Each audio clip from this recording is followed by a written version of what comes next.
Israeli perspective criticizing the UN. UN General Assembly resolutions. Israeli often points by the larger number of resolutions passed by the General Assembly condone its actions as Resolution 3379 in 1975, equating Zionism is racism, which is later revoked in 1991. Secondly, UN's HRC bias. Israeli frequently accused the UN's Human Rights Council, UNHRC, of bias against Israel, citing the Council's disproportionate focus on Israel and its resolutions condemning Israel while ignoring violations by other countries. Blue, stop. Good boy. Sorry, it's my golden retriever. You got a toy? Thirdly,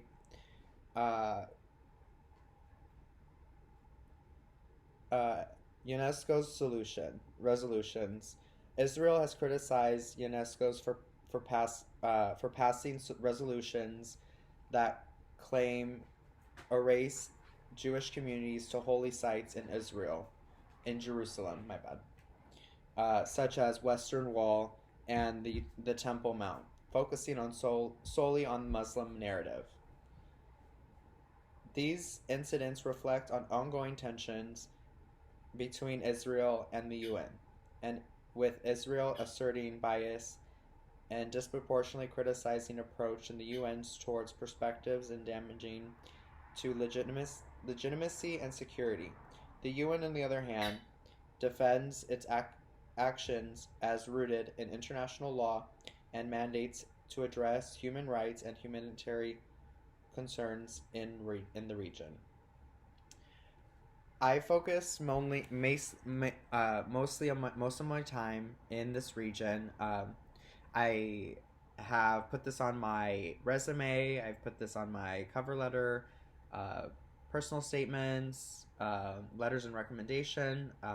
My goal is to be an embassy worker or a foreign service officer in Saudi Arabia. That's one of my goals in the future. After graduation, I hope to go to grad school and help with this community and with specifically in this region within the Gaza Strip. I donate and contribute most of my time to a Gaza family on the Gaza Strip that is still alive till this day. They are currently homeless, but I try to contribute as best as I can to them. And yeah, from my perspective in this debate, my rebuttal is from the Israel perspective, although I do side with Palestinians in a personal level. I do believe Israeli's perspective criticizing the UN. I think Israel has felt unfairly treated. I think they have been frequently accused of bias against Israel within resolutions condemning and ignoring violations of other countries. In the first bullet point, I pointed out how the General Assembly condoned actions such as Zionism and racism, which was later evoked in 1991. The third bullet point, I wanted to specify that within passing a more Jewish community friendly area, UNESCO was able to criticize, or Israel has criticized them in the past for resolutions that they've claimed have erased the Jewish community and erased the Jewish connections to the holy site of Jerusalem, such as the Western Wall and the Temple Mount, focusing solely on the Muslim narrative. I know as an American, we do have the perspective of our own perspective.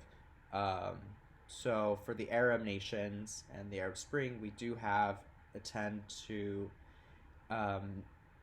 focus more on Muslim communities rather than diversifying and accepting everyone as neighboring nation.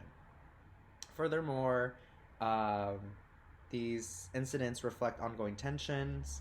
In recent news, you've seen Palestine um, equivocate to not even Afghanistan. What we've learned in this semester has been so heart wrenching, and yeah, um, uh, the security and the legitimacy of such horror, like travesties that have happened in the past few months have just been occurring, and the UN, on the other hand, defends its actions on the root of international law and mandates to address human rights and humanitarian concerns in the region. So everything the professor has focused on this semester and focusing on, um, genocide and making sure, human rights are upheld and there isn't any sort of starvation, poverty. Um, However, we do know does occur in that region, and um, from a UN's perspective, it's very important for Israel to not only get criticized, but to take criticism and hopefully um, alleviate some of the pains that Gaza Strip does have to occur, because they are a standalone nation. They do not have their own um, army.